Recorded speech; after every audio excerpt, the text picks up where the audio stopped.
कंबर में सिंधु बचायो तहरीक हारी आबादगार इतिहाद जे सॾ ते तकरारी कैनाल रिथा ऐं कारपोरेट फार्मिंग ख़िलाफ़ शहर जे टावर चौक ते जलसो मुनक़िद कयो वियो, जंहिंमें शहर ऐं पसगिरदाई जे हज़ारे माण्हुनि शिरकत कई।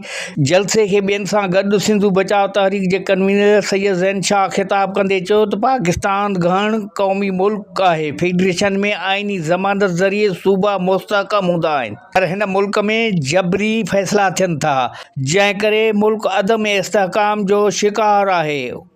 हिन चयो त 1991 जे मुआहिदे जी भञकड़ी करे नवां कैनाल ठाहिया पिया वञनि, जेको सिंध जो मुल्क बराबरि आहे। हिन वक़्तु समूरी सिंध सरापा एहतिजाज बणियल आहे। पोइ बि वफ़ाक़ी सरकार अख़्तियारनि वारा कैनालनि वारो फ़ैसिलो वापसि वठण लाइ तयारु नाहे। हिन चयो त CI में अददी अक्सरियत ऐं फार्म 47 ज़रिए चूंडियल हुकूमत जी आहे। जेकॾहिं CCI 6 करोड़ सिंधी अवाम जे मुआशी क़त्ल जो फ़ैसिलो कंदी त सिंधी क़ौम कॾहिं बि कंहिं बि सूरत में क़बूल न कंदी ऐं पंहिंजी जदोजहद जारी रखंदी। शोएब कैमरामैन शोएब अहमद खोसो सां गॾु मोहम्मद मिठल खोसो, कोशिश डिजिटल, कंबर।